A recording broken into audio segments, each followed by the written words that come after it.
Hey, it's Andrew Beck here at Big Tex Range, BTO Range in Conroe, Texas. And today on the bench we have a neat American shotgun. I've been waiting to get a decent example of one of these for a while to do a video on them. This is made by the Crescent Firearms Company of Norwich, Connecticut. And Crescent was one of the most prolific, if not the most prolific, shotgun manufacturer from the late 19th century through about 1930. And they made shotguns, single and double barrel shotguns, under well over 100 different brand names for various retailers, various catalog chains, such as Sears, primarily the H.D. Folsom Company, large mail order hardware chain. And this is one of those guns. This is a late production gun. This is a New Empire, the Crescent New Empire, model number 60. It's not marked as a model 60, but that's how they were listed in the catalog. It's specifically the New Empire. This is a 16 gauge gun, and we're going to talk a little bit about the significance of that and the shootability of a gun of that age. And this was late 20s, probably around 1928, 29-ish.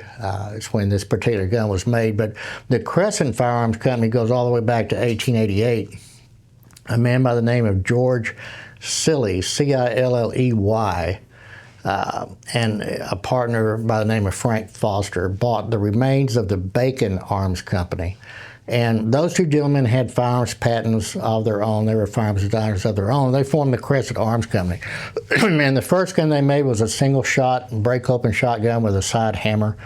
And they start selling it through various hardware store chains and things of that nature. And they become fairly popular. And their double shotguns start showing up in 1891. In 1895, they'd make a box-lock shotgun called the Triumph Hammerless. And by the way, it's the only box-lock shotgun that Crescent ever made was that Triumph Hammerless gun. Everything else are in the Crescent line are side locks. So and we'll talk about the difference between box lock and side lock here in just a little bit. So in 1893, H.D. Folsom Company, huge distributor, huge catalog sales company, bought the majority of stock in Crescent and became the controlling entity for Crescent Firearms. So and would remain so until Savage bought them on into the 20th century. So they're making shotguns. They're being sold under a whole bunch of different brand names all over the United States through these primarily H.D. Folsom catalogs, but also through Sears and through other outlets as well. So in 1929, they merged with the Davis Arms Company, still owned by Folsom, and became Crescent Davis, still a part of Folsom. So, and that continued. Now remember, 1929, kind of a bad year economically all over the world. So that was a big toll on the production of shotguns, but they were kind of uniquely situated because they had made their name as a good quality shotgun at a price that the average person could afford, whether they were a farmer in Iowa or whether if they couldn't afford an L.C. Smith or a Parker or a Fox or something like that, they would afford a Crescent and get an American-made firearm.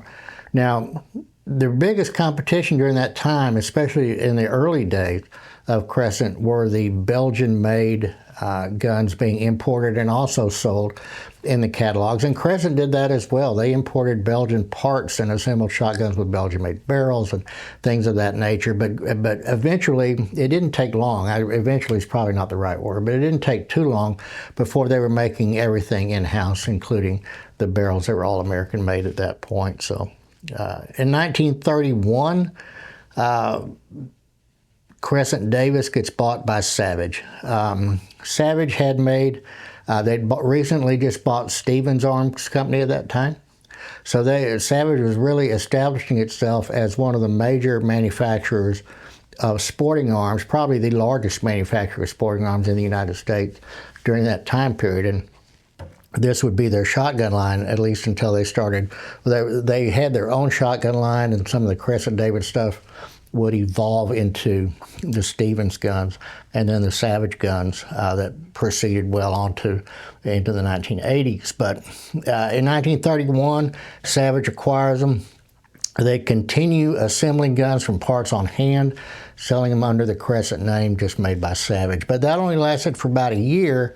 The city of Norwich, Connecticut, where the plant was, ended up taking over the property for taxes. The taxes hadn't been paid, so the city of Norwich took over the property. Savage, probably rightly so, didn't see the need. It didn't make financial sense for them to try to maintain that separate manufacturing area, so they moved the operation to Chicopee Falls, and then that was really the end of the Crescent Firearms era. At that point, you start seeing these Savage doubles and the Stevens doubles take on some Crescent features and things of that nature. So this particular gun, and there are so many variations of the Crescent Firearms gun, hammer doubles and hammerless doubles, that one box lock gun, the rest side lock, different steel, different types of barrel construction, from twist steel barrels to Damascus to fluid steel to what they call armory steel, low carburized steel. There's all these, and a lot of it was advertising hype as to what it was,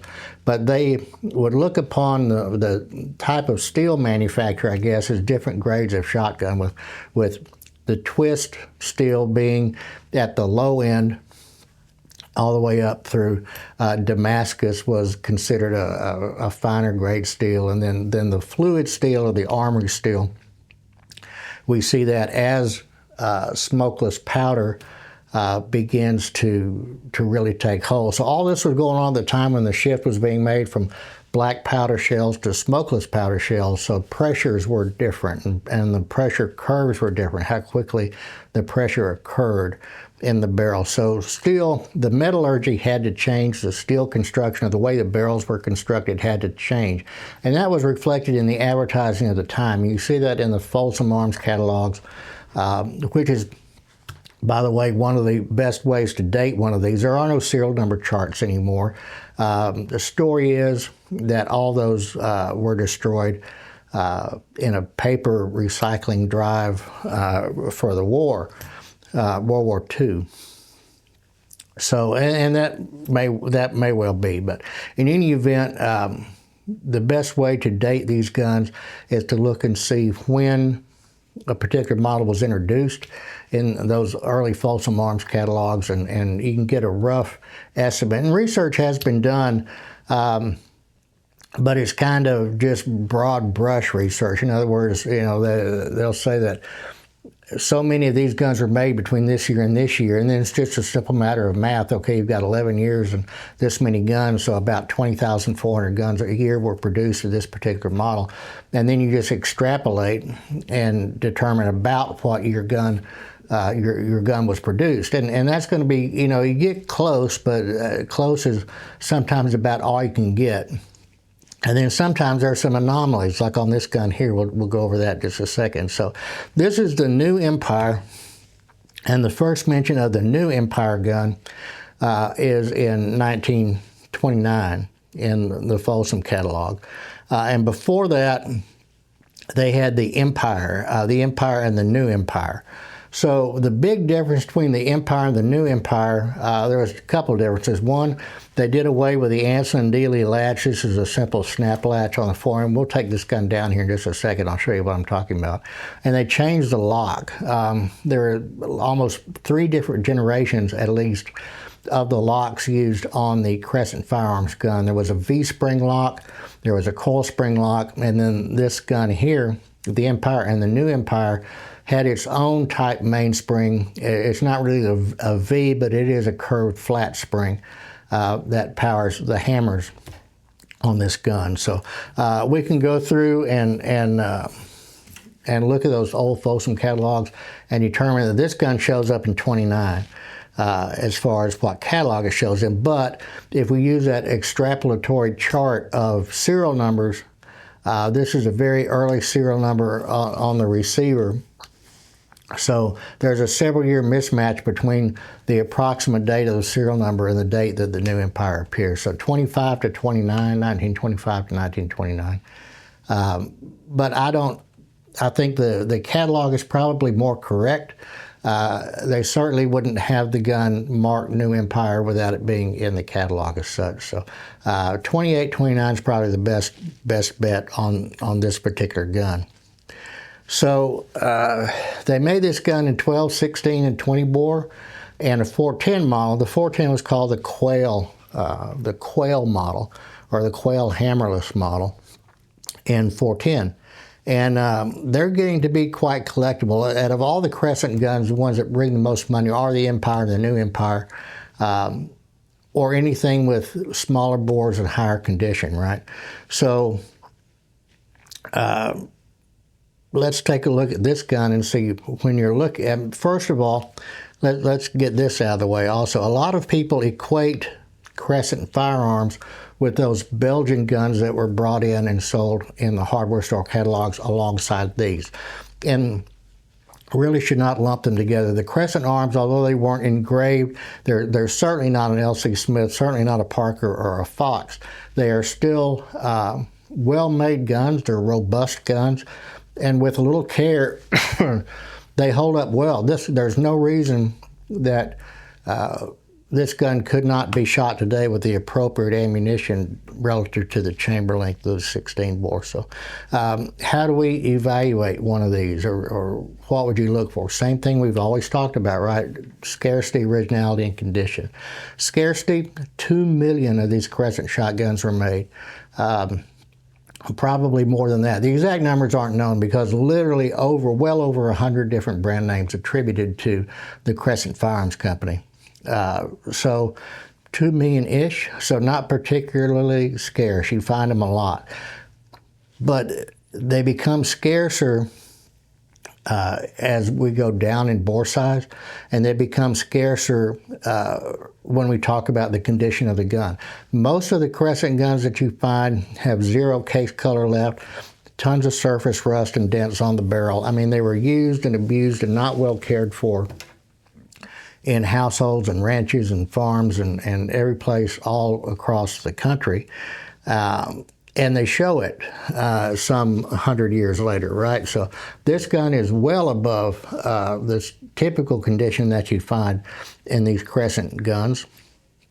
So that helps with that scarcity value, right? So the originality of the gun, it hasn't been cut. This Bakelite type butt plate is original to the gun. It has the original grip cap on it here. The finishes are all original. We have some wear, the expected wear from use on the checkering. That's absolutely as we would expect it to be. And we don't see any dents on the barrel. So let's clear the gun and break it open and take a look at some of the markings and some of the things to look at on this gun. So let's clear it out first. Simple double shotgun. Nothing going on in there. And when we look at the bores, we don't see any pitting on these bores at all. It could use, a bore mop put through it, but there's no pitting there, which is good. You remember that during this time period, particularly on the older guns, it's more common to see the Empire and the New Empire with good, clean bores because we were almost completely smokeless powder by this time. But on the earlier guns and the hammer guns that were primarily used with black powder shot shells, then it's more common to see the pitting in there. So to take this gun apart, we're going to close it. The Anson and Dealey latch on the older Crescent shotguns was a long latch that rides down the center of the forend here, and you lift that up. It's a locking mechanism. You lift it up, and then you can take the forend off. But this is a more simple, just spring-type latch here for the forend, similar to well, I was going to say similar to the Savage guns. It is in as much as the Savage guns or Stevens guns latch in, but this has a plunger inside that's fore-end iron here that latches into this notch here on the barrel. So we start to see serialization occurring. All Crescent guns were serialized, all of them were. And they're serialized in different places. So it's a good opportunity to see, as far as originality goes, if everything matches. So we have the serial number on the fore-end iron there. We can push that latch, it only goes to the right, bring the barrel set off. We're serialized on the side of the lump here on the barrel, and that does match our fore-end iron. And then we're serialized again here on the water table of the gun, and it matches here too. So the gun is completely matching all the way around. So we're happy with that. We can see our firing pins are not broken on the, we can see the tips of the firing pins, so we're good there. We could, and we may do a take-apart video on this gun. There's not a whole lot of take-apart videos on these old Crescent guns, and pull the locks out of it and pull the firing pins out of it to show you how that would be done. It's real simple. It's just 3 screws to pull the locks out. This screw goes all the way through and holds the 2 locks together in the back. And this screw here and this screw here, there's one on the opposite side, hold the front of the lock, and then there's a dovetail in the front that it slides into. So you just remove these 3 screws and you can bring the locks off the side. This screw comes out to take the trigger guard out, rotate it, pull the trigger guard out. There's a screw here to take the bottom plate out. And underneath the trigger guard, you can access the screw slot for this screw to pull out here, and then remove the stock off the rear if you wanted to completely pull the stock off. There's no stock bolt back here. There's no big reason to take this butt plate off. There's really nothing going on back there anyway. So we have good spring tension on our top lever. When the gun was closed, we were still a little off to the right. We weren't all worn out to where we're all the way over rotated on the top lever. So we're happy with the way the gun locks up. We're happy with the condition of the bores. It has a simple extractor system, a simple mechanical extractor here. There's no ejector on these guns. So we're happy with the mechanics of the gun for sure. And then we start looking at the exterior condition of the gun. And generally, when we talk about these guns that are originally bone charcoal case colored, we start to look at how much of that case color is left. And there's probably about half. I would say this gun is about 50% case color. It's very visible, even on unprotected areas of the action. So that's it's common to see a lot of case color here where it's not exposed to the elements, but where this gun is carried typically right here when you carry it in the field. So it's common and even expected to see a lot more wear of the case color here on the receiver than it is anywhere else. We see the bluing wear to the trigger guard, and here again, this is a handling point of the shotgun here. We don't have any cracks in the stock.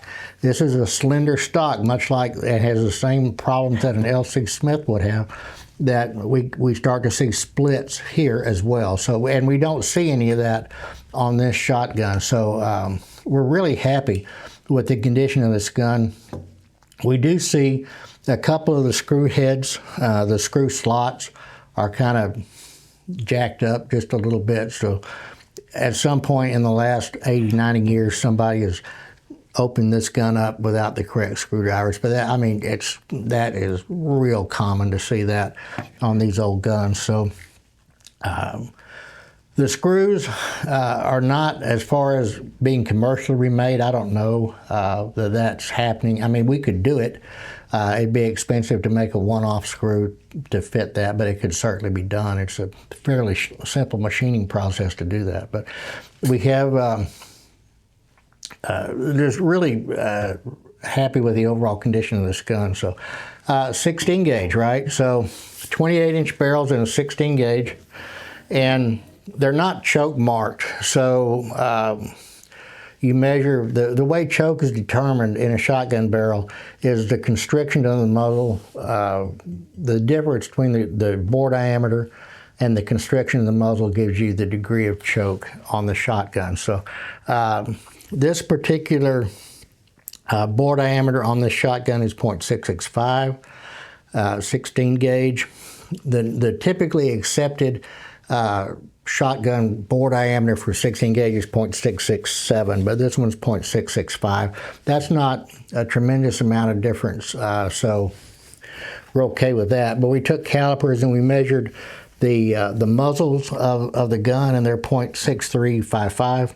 So we're at a pretty tight, we're 30 thousandths basically difference. So that puts us at the full choke on both sides. There's no difference between it's full and full on this gun.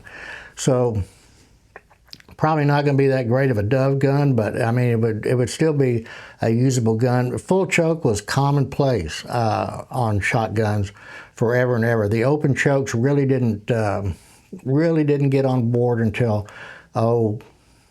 later on towards World War II, and then obviously currently. So full choke was really, really common, probably the most common choke constriction in a shotgun, a hunting style shotgun, up until relatively recently. So full is not uncommon. Now I didn't mic the wall thickness here, but just I don't think this gun would be a candidate for any type of choke tube at all, not without cutting the barrels back, because I don't think we could open it up enough to accept choke tubes to put in there. And why? I mean, why do that? This gun is not, I mean, the value of this gun really, realistically, 16 gauge New Empire is probably going to be about $300, $350, give or take. I wouldn't think it'd be much more than that, although it might. You never know. All it takes is two people on any given option that really want the gun, and then all those price books go out the window, right? So it's hard to tell. And you can see through here that there wasn't a whole lot of attention paid to how clean the weld was when the gun was put together. I mean, it's obviously not a Parker, obviously not, an L.C. Smith or something like that, but it was very definitely a nice gun and a good serviceable gun for somebody to buy for 28 bucks or whatever the cost was back when it was new. Of course, that's somewhere around 300 something bucks in today's money, if not more. I haven't done the math on that. But the cool thing about the Crescent guns is there's such a wide variety of these guns that you could get a significant collection of these for not a ton of money. Remember, over 100 different brand names, and you can augment that collection by getting the old catalogs, because a lot of those, with the advertising hyperbole that they did during that time frame, and in the print catalogs and all the stories and all the claims that they make about the guns, that's entertaining reading. At least to me it is, but I'm probably more of a gun nerd than some other people, but I like that stuff. So these old Crescent guns, to me, are a very viable collector piece. And yeah, it's not an L.C. Smith Eagle grade gun, but I don't care. I'm not going to pay $12,000 for it. And in fact, I may buy this one myself. We'll see how that works out. But I may buy this one and put it in my collection of stuff. But anyway, Crescent Firearms Company. This is a New Empire 16 gauge gun. We'll do a take apart video at a later date, pull the locks out of it. But it's a nice old shotgun from almost 100 years ago. So if you like what we're doing, hit that like button, hit that subscribe button. Let us know in the comments what you think about these old Crescent guns, if you've had any of them. Oh, this bead's not original, but it looks good. I mean, it's a good replacement there. But anyway, if there's something you want us to take a look at, put it in the comments, and we'll do our best to do that for you. You may not know it, but we're a part of a family, Big Tex Ordnance. One of our sister companies also has a YouTube page with podcasts and all that stuff on it. It's more high-speed, low-drag stuff than what we do on this channel. So give them a shot, give them a look, see if anything interests you, and we'll see you next time.